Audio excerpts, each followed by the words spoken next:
Welcome to Sacredly Selfish, a space where we flip the script on what it means to choose yourself. I'm Megan, and together with Raju, we're diving into raw, real conversations that explore self love, boundaries, healing, and what happens when women stop abandoning themselves and start living in alignment. Because being selfish isn't wrong. When it's sacred, it's revolutionary. We're so glad you're here. Now, let's get selfish. Hello and happy holidays. Raju and I really wanted to bring the spirit of the holidays into this episode. We both celebrate Christmas. And so, what it was like in the 90s, growing up, our traditions, how the magic and the wonder was brought into our childhood, and how that's changed, grown into our adulthood, and how some things have stuck tradition wise, some things haven't, and just being able to really bring that magic to our children, to our nieces and nephews, because I know I found the more that I've grown up and the more that Christmas comes around, it feels like the magic is missing. And it's not the same as when we were younger. It's also realizing that we're not looking at it through a lens that a child looks through it, and just remembering that now it's our turn to take on that baton, and what our parents did for us is what we're going to do for the next generation. And the joy in watching them see Santa Claus and bringing that magic. Grab your tea, get cozy, and let's talk about Christmas. Christmas is such a magical time, and most of us remember it as that from our childhood.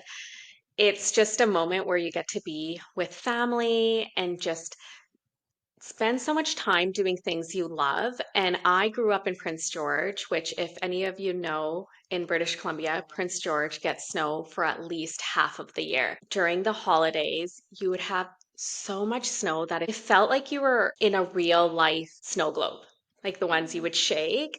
And it would just be so beautiful and magical with all the lights on the houses. The snow like was freshly fallen on the ground. There was so much snow that we were able to go sledding down hills on your own yard because the snow would be so high, it would feel like mountains to little us when we were growing up. And I have so many memories of just taking our sled, bundling up in like what felt like 10,000 layers of clothing and like going out there like little Michelin men and getting up on the snow hill and just sledding down back and forth for hours and hours. And then coming back into the house and just having hot chocolate or tea as we got like a little bit older, and just really enjoying that time with my parents and my sisters. For us, the holiday tradition was a lot of baking. Me and my sisters loved baking together with my mom. She made this amazing banana bread, and we would bake a lot. We would just watch a lot of movies and put up the Christmas tree. And I just remember the Christmas tree too. It was so perfectly imperfect in all the beautiful ways with the colorful lights, the handmade ornaments. Huge memory for me as a child when you would have the Christmas concerts in elementary school, and even all the crafts and the garlands you would create out of like construction paper. I just remember all of that. Thinking back to even Christmas in your classroom, it brings back so much warmth and joy when I think of that. And that's what the 90s Christmas was to me, like this imperfect, bright, chaotic Christmas that just was full of so much magic in our eyes. And we had this brick fireplace that a lot of the houses in the 90s have as well too, with the chimney. So being a child and seeing that brick fireplace, it really represented what you see Santa coming down. So it created a lot of imagination, putting out the cookies. My parents on Christmas Eve would be like, okay, let's do takeout. I think as we got older, like teenagers, we just wanted McDonald's at that time. So it was the only day McDonald's was open because the next day it was closed. So we would have McDonald's. We'd open up a present. Then in the morning, Christmas morning, just getting up, and about 9 out of 10 times it was snowing, which was absolutely beautiful because I know living down here in the lower mainland, that is something we sometimes hope for on Christmas, but at the same time, we don't really want it because then a lot of the times people are not able to make it to your house because our roads are very dangerous when it does snow here. And having that snow falling down and just looking out the window and the quietness and the silence was pure bliss on Christmas Day. Nobody would be out on the roads. It would be super quiet. You'd just be with your family. We would open up our presents and then spend rest of the day just watching Christmas movies, sitting on the couch. It was so cold outside that our windows would be fogged up. It was just that cozy feeling. And I know a part of that starts getting lost as you become an adult, and I think that's because you stop living Christmas from a child. A child always sees Christmas through their eyes, through it being a miracle, through the lights, through the decorations. As adults, we become the parents, what our parents were doing to create for us. And I think it's so important that you take a part of that and you carry it into your adulthood. You take the little traditions that you're doing as a child with your family and you continue to do them as an adult, just to bring that excitement back during the holidays if you feel like you have lost it a little bit. For me, growing up in the 90s, we would take out all of our Christmas decorations after my brother's birthday on November 27th. That would be the only acceptable time that we could do so. And so we would get together as a family. We'd have one night that we decide, okay, we're going to put everything out. And as you were saying, Raju, it was very imperfect. It wasn't the aesthetics that we have now. It's rainbow colored lights. It's our decorations that we've made by hand and being able to just have so many mixed matched items on the tree, and whatever we could fit on that tree would go on there. And I remember our stockings. Oh my God, they had like little animals on them. And each one of us had a designated animal, and we'd have that throughout our entire childhood. It was just thinking of it now brings me so much joy. And so that was one thing we really did as a family, just the five of us. And my aunt was really huge on Christmas. So we would all, as kids, go over to my aunt's house. She would have little stations set up. And this is probably, I'd say, a week or two before Christmas actually started. We do Christmas crafts. We'd watch Santa Claus. And each year when a new one would come out, that was like our tradition of every year we would watch that together. My aunt really made it very special for us. I have so many cousins, so many people our age, and getting together for that one little party pre-Christmas just for the kids was always something that I remembered. It didn't always last because, of course, everyone grows up. However, that was something that was always an instinct, regardless if it was just me and my sister that went over to my aunt. She would always create something so beautiful. Also, gingerbread house decoration contests. And me being the competitive little girl I was, I would always get so upset when I would never win. I also remember just the ambiance of having the Christmas lights on and everything being dim. And we didn't really get to experience all of the snow because snow didn't really happen here in the lower mainland. But that there was one Christmas in particular where it was just a downpour. And as you were saying, it was this silence. It's like the fresh snow and the quiet of just like kids laughing outside doing their snowman. And I remember my dad bundling us all up and then us going outside. We had these really big these bushes and it was covered in snow, and my dad, when we were younger, would pick us up and throw us on this bush, but we wouldn't go anywhere, right? But it was such a core memory stuck in my head, the joyousness that came with that. We would do a really big party on Christmas Eve. It would usually flip flop. Either Christmas Eve would be my dad's side of the family and Christmas Day would be my mom's side of the family, or vice versa. But it was always both sides. And we have such a huge family that we would get all of the cousins together. And that's like 20 people, 30 people. Just the joy that came along with getting to spend this time with your family. Maybe you don't get to see them as often, and this is the time that you get to do so. And then when we would grow up and get older, the teenagers would have their things to do. They didn't want to hang out with us, and everyone would kind of go on and do their own thing. That's when the tradition started to change and evolve. But it's just having these memories from back then, and especially baking. Baking is huge in my family. My mom and my sister, they loved to bake. Making these specific cookies that we would make for Santa Claus. They're like these little half moon cookies. My sister and I would fight on who is going to put the cookies out for Santa Claus and who was going to do the milk. And then one year we're like, okay, we have to put carrots for the reindeer and all these things. And just, we also had the brick fireplace.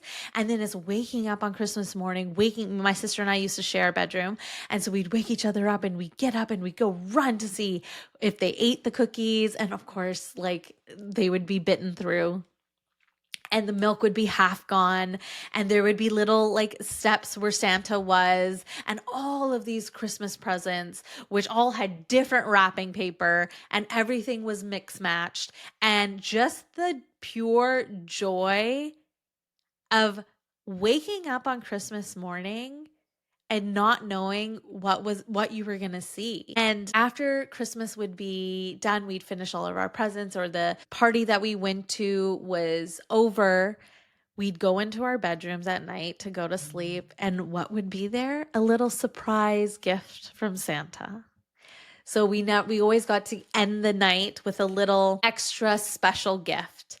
And those special details that our parents do for us when we're growing up, thinking back on it, the gratitude that I have to my mom and my dad for making that so special, and for always surprising us never knowing. And that first year when we opened our bedroom doors and there was a present, we're like, oh my God, Santa left us another present. It was like such a huge, joyous thing. And then I'm sure my parents after were like, oh God, now we have to do this every year. But it became our little tradition. Yeah, I think it's so important, because both of our parents come from India, and Christmas is not celebrated in India. I mean, it may be now, but it wasn't when they were growing up. They didn't even know what Christmas really was until, at least for my parents, until they came to Canada. So to see our parents creating this magic based off of something that they're just learning about as well too, and doing the best they can do to make sure that we are happy and we are enjoying it just as much as any other kid is enjoying it whose parents may have lived through Christmas when they were younger, is just absolutely a blessing for us to have that experience, and I'm so thankful for that. I don't have a huge family on my side. A little bit throughout my childhood, we had my aunt and uncle, my grandparents living with us. So we would just do something between us for Christmas. And once they moved away, then it was just the five of us. And that's how we spent majority of our Christmas throughout our childhood. And same with my husband. His family is not very big either. And they also rarely celebrated Christmas. Like, it was just, they would put up the lights, they would have a few presents, but I felt like my husband didn't really get to experience Christmas exactly the same way as I did. When we got together and we got married, I remember saying, like, do you guys not have a tree? And he's like, no, we don't. So I went out, I bought a tree, I started decorating it. I remember my sister and my cousin were visiting me, and we did it together. We put all these beautiful ornaments up, and from there, eventually our Christmases just started becoming big gatherings because both of us never experienced huge gatherings growing up. So that's kind of how our adult Christmas started transitioning from childhood Christmas.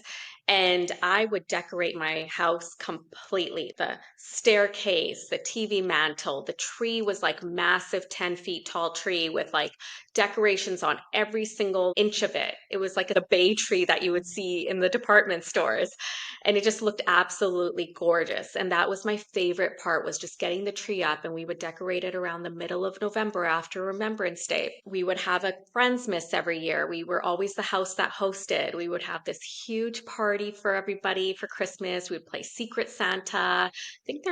I think it's called White Elephant, the game. We would play that and just have such a good time with our friends. And then on Christmas morning, we would have everybody over for brunch. And my husband and I would cook this massive brunch for like 30 people. And it would be all of my husband's side of the family, extended family, with a couple of mine. And we would have this beautiful spread. And then we would all open our presents. All the little cousins would get all the toys they had on their wish list, how much they would light up, and how excited they were always to come and celebrate Christmas at our house. So for me, when everybody would get together for these big gatherings when we were younger, then my grandparents passed away, everything sort of started to shift. Everyone would just hang out with their own family. And because their families were also growing, a lot of people were getting married and having, their wives and children. And so it was becoming really big. So I remember when our transition started to happen, it was more so during that time as more high school aged, especially on my mom's side, because she has 6 brothers and sisters. So they all started celebrating with their own family. And so we were like, okay, what should we do this time?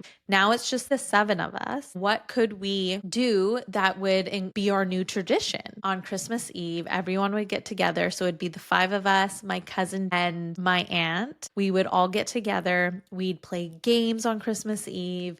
My mom would make this huge spread with appies, and we'd have a roast beef dinner with all the fixings, and we'd go out to the movie theater.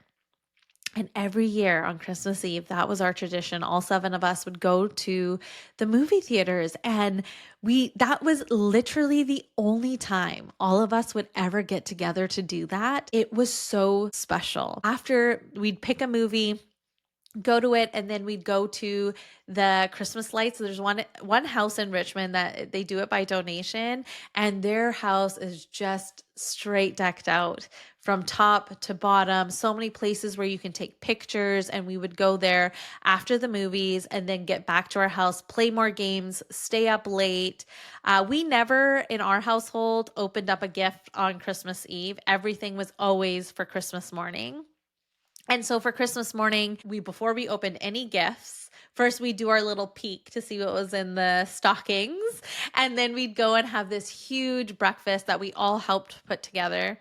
And we'd have a nice family breakfast, and then we'd open up our gifts from there, especially more so now. My brother is married and has a child. So they go over to my sister-in-law's place, and they do a Christmas on Christmas Day.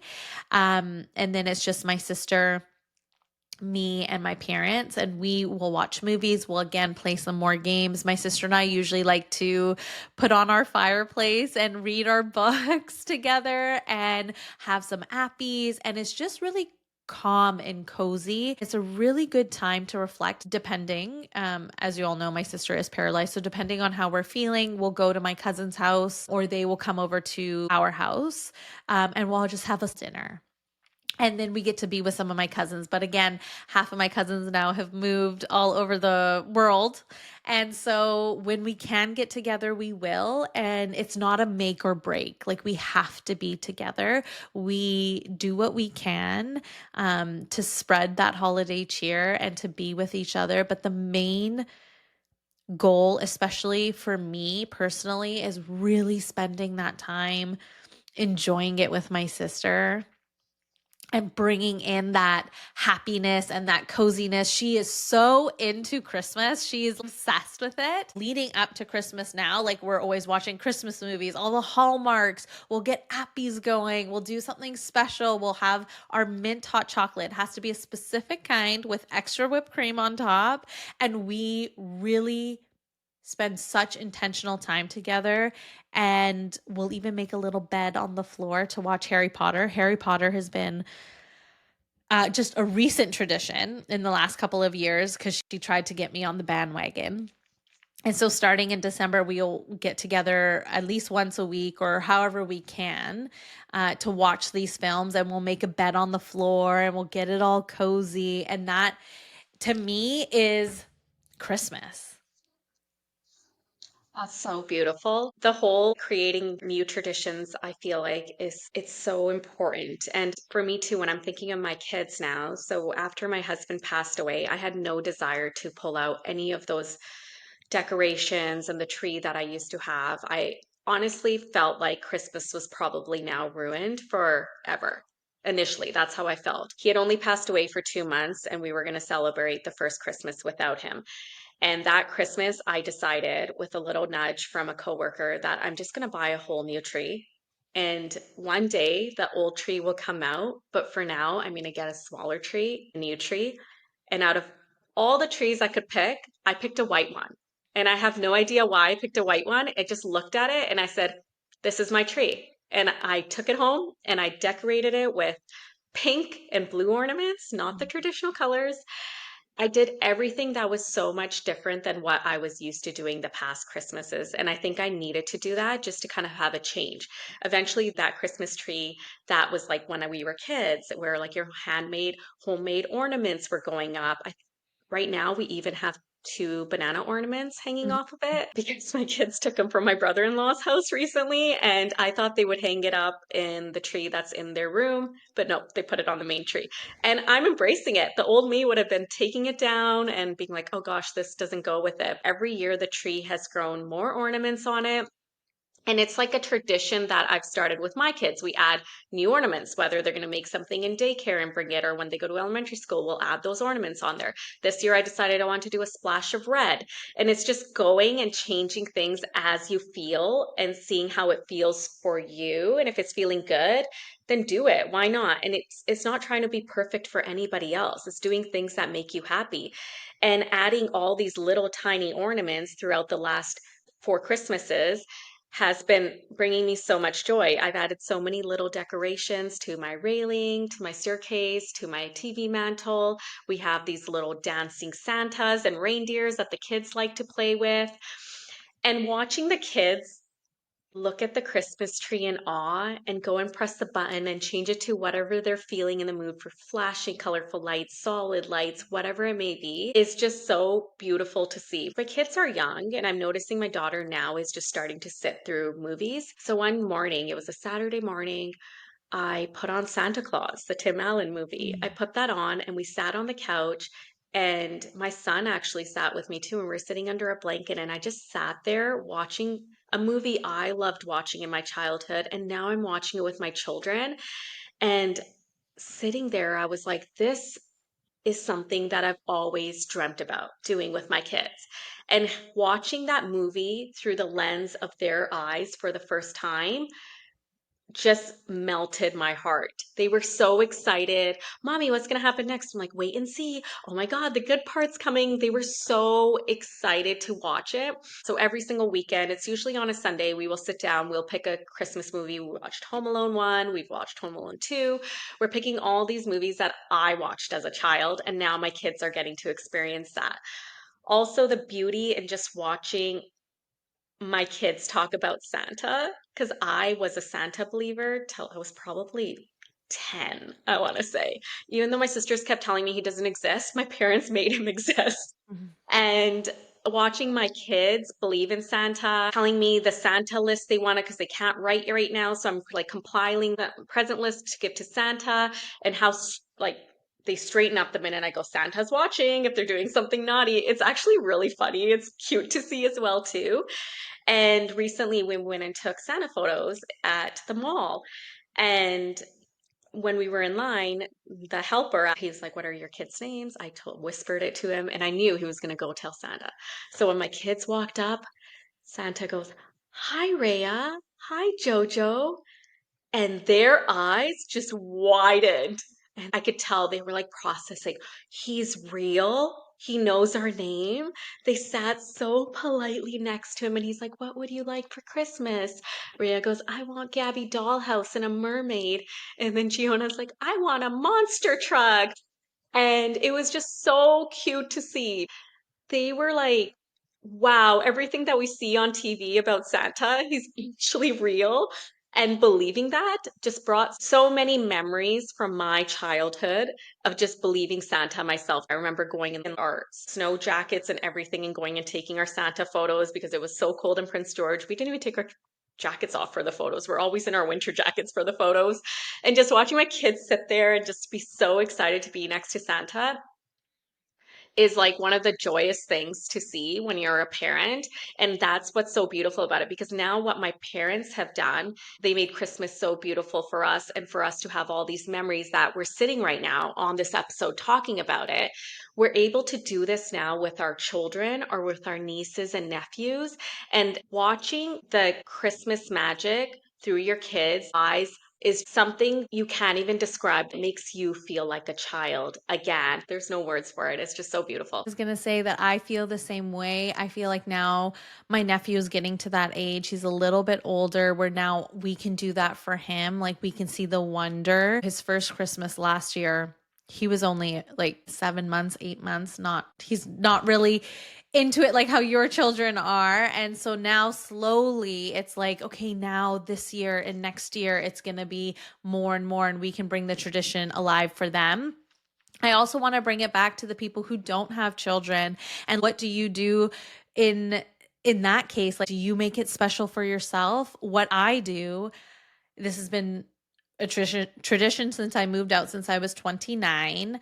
I went and got Christmas decorations and everything was brand new. I would bring everything up and put on Christmas music.